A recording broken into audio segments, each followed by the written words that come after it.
Bienvenidos a la clase número 13 del curso de 3D Math. Hoy vamos a ver la matriz de shearing. ¿Qué es shearing? Shearing es una transformación que lo que hace es torcer el espacio de coordenadas. Lo estira de una forma que no es uniforme. Fíjense acá en 2D y acá en 3D.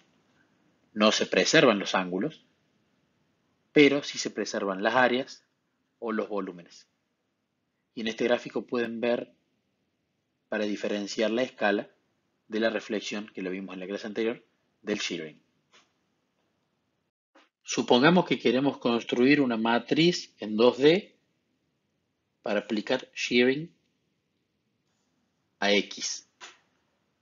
Fíjense, en este caso ese X denota que la coordenada X es torcida por la otra coordenada Y.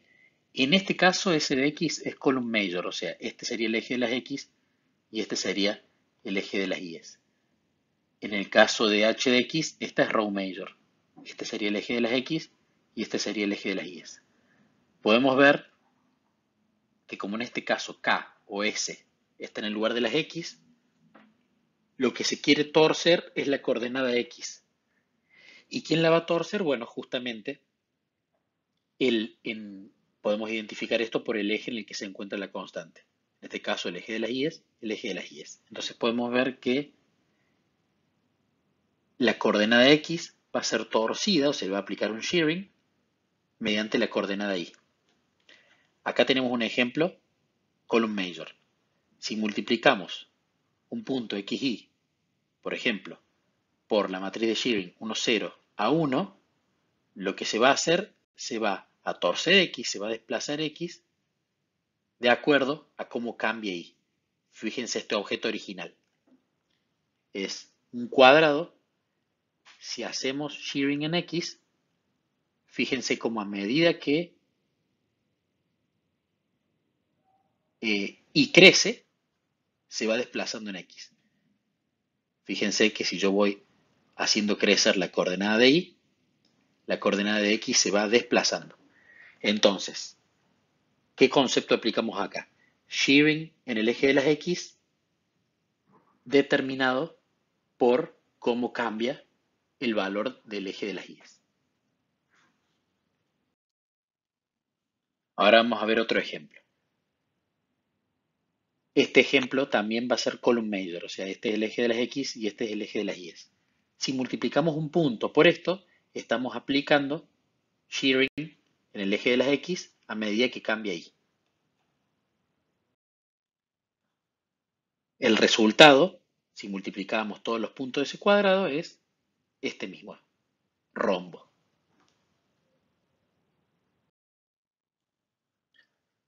Ahora tenemos el caso análogo. ¿Qué pasa si yo quiero aplicar shearing a las coordenadas en Y a medida que cambia X? Bueno, si es column major, tenemos eje de las X, eje de las Y. Si es row major, eje de las X, eje de las Y. Fíjense cómo la constante está, en este caso, en la parte de Y del eje de las X, en este caso también lo mismo, en la parte de Y del eje de las X. Esto significa que el eje de las X va a ser quien, cuando vaya cambiando sus valores, va a impactar en cómo se desplaza la coordenada Y. Fíjense este ejemplo análogo al anterior. Esto es column major, tenemos eje de X, eje de Y, lo multiplicamos por un punto y nos da esto. Quiere decir que a medida que cambia X, eso altera o desplaza o tuerce las coordenadas de Y. Y fíjense acá, este cuadrado, si le aplico esta matriz, como a medida que crece X, que cambia, altera cómo va a ser representada la coordenada de Y. Pero fíjense que la coordenada de X sigue siendo la misma.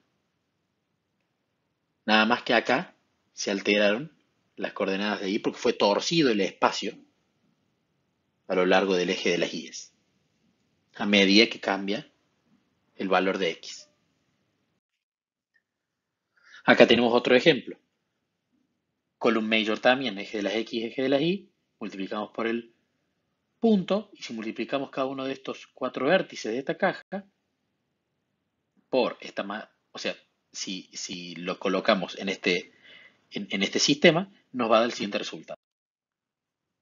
Fíjense cómo se desplazó en el eje de las Y a partir de que X cambiaba. Ejemplo de nuevo análogo al shearing de X que habíamos visto antes. Ahora vamos a ver una vista geométrica del shear en X y en Y. Es un ejemplo más para entender un poco mejor qué es lo que pasa. Si tengo estas flechas, por ejemplo, que están apuntando todas hacia arriba, todas paralelas, con un ángulo de 90 grados con respecto al eje de las X, si aplico un shearing en X, fíjense que se van a desplazar en el eje de las X a medida que va creciendo el valor en Y. En este ejemplo es al revés. Tenemos que va a haber un shearing a lo largo del eje de las Y a medida que va creciendo en X. Y acá tenemos solapados las dos partes para que se vea que es muy claro que los ángulos no se preservan.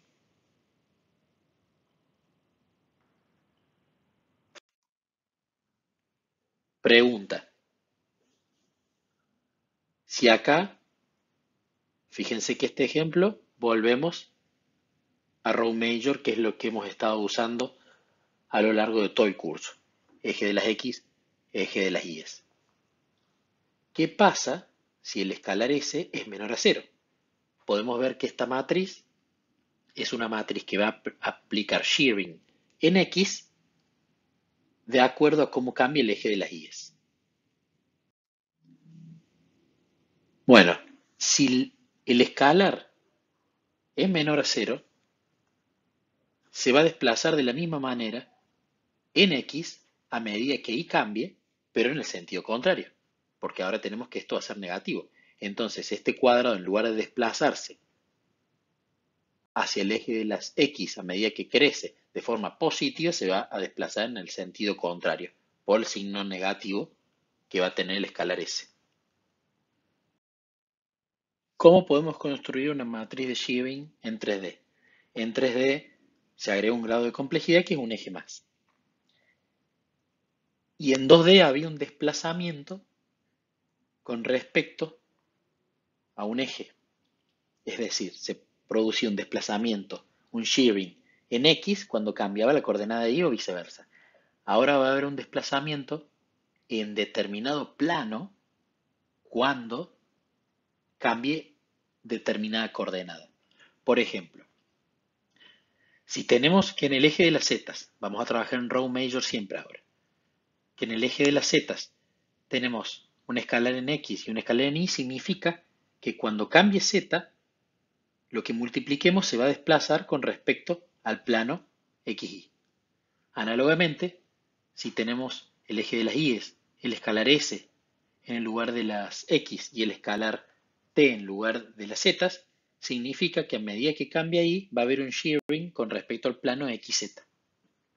Y en este caso, análogamente, cuando cambie X, va a haber un desplazamiento, un shearing, en el plano YZ. Ahora, ¿qué ejemplo es este? Podemos ver que en este ejemplo, fíjense que a medida que cambia, podemos ver acá, Z, a medida que va creciendo en Z, este cubo se va torciendo, se le va aplicando un shearing. Entonces podríamos decir, bueno, va a haber un shearing con respecto al plano XY. Porque a medida, podemos ver este cuadrado de la base, a medida que nosotros este cuadrado de la base vamos subiendo en Z, fíjense cómo se va desplazando con respecto a X y a Y, pero cuando cambia Z. Ahora vamos a comenzar con algunos ejercicios para que nos quede bien claro hacia qué plano se aplica el shearing con respecto a qué coordenada. Vamos a asumir que estamos trabajando en row major y la pregunta es, bueno, para hacer un shear de S unidades, fíjense que no está T. Ya después de la primera pregunta se van a dar por qué. Se van a dar cuenta por qué. Si queremos hacer un shearing de S unidades, ¿cuál es la matriz row major resultante? El cubo original estaba circunscripto en este esqueleto amarillo. Ahora, esta es la resultante. El cubo resultante después de aplicar una transformación, que es multiplicar cada uno de sus vértices por una matriz, que es la que estamos buscando. La pregunta es, ¿qué matriz estamos buscando? Para este primer ejercicio vamos a explicar geométricamente qué está pasando para ver por qué esta es la matriz que se corresponde. Fíjense que el cubo cambia a medida que la coordenada x va creciendo. Entonces eso nos da la pauta de que todo está siendo desplazado en el plano YZ. Fíjense cómo queda clarísimo que a medida que crece x, el cubo se va para arriba. Es decir, que este S es un shear de S unidades sobre el eje de las Y's. Pero uno ahora dice, ¿pero dónde está el T que tendría que estar acá?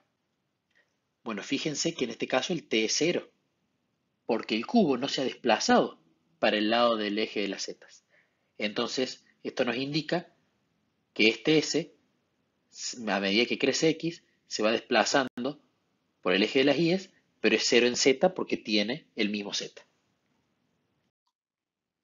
Siguiente pregunta. Vamos a dar el significado geométrico, así ustedes piensan cuál es la matriz 3x3 row major que debería ser construida en base a ese significado. Fíjense que aquí, a medida que crece o que cambia el eje de las Y, está siendo desplazado, o sea, aplica un shearing con respecto a X, pero no a Z.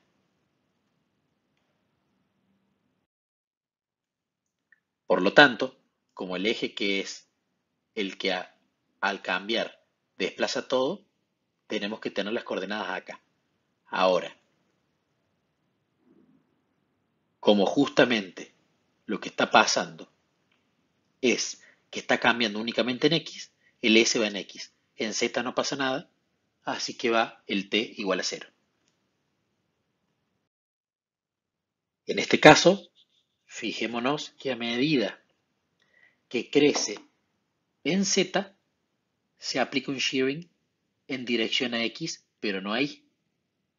Fíjense que el cubo no sobrepasa el esqueleto inicial.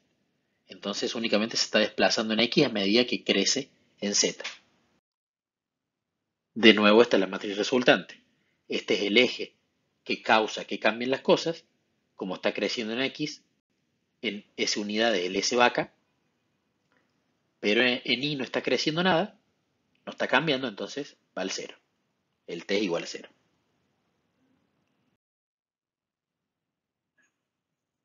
Otra explicación geométrica, tenemos que a medida que crece en X, va cambiando en Z, va haciendo un shearing en Z. Pero en Y no cambia nada porque la altura, fíjense, del cubo desplazado no ha cambiado. Entonces esta es la matriz resultante. X es el eje que al crecer hace cambiar las cosas, y no crece nada, el T sería 0, y el S vendría a ser la cantidad de unidades que se desplaza en Z al crecer en X. Otro ejemplo. Fíjense que a medida que Y crece o que Y cambia, hay un desplazamiento. ¿En qué dirección? En Z, pero no en X. Entonces, como el eje que cambia las cosas al modificar su coordenada es el Y, tenemos que trabajar sobre este. En X no hay desplazamiento, va a 0, y en Z un desplazamiento de S unidades, entonces va el S.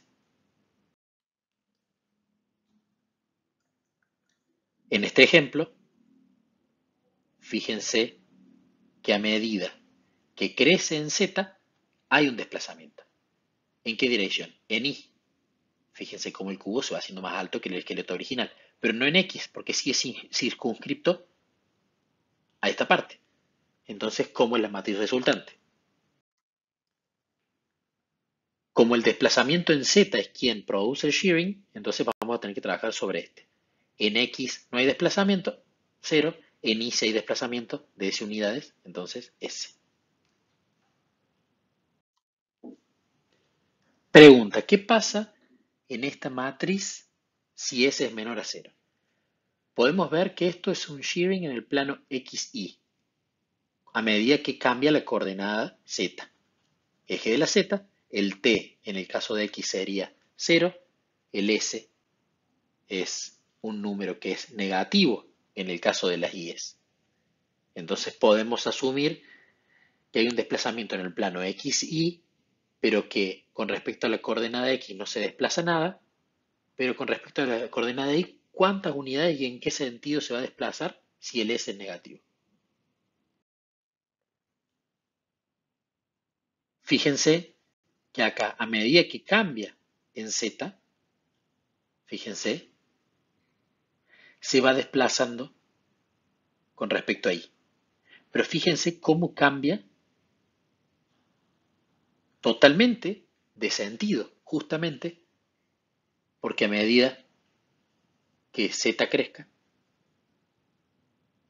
esto se va a volver negativo y lo que va a terminar pasando es que se va a aplicar un shearing en Y, pero en el sentido contrario de Z, ya que esto es negativo y va a cambiar la orientación de las coordenadas.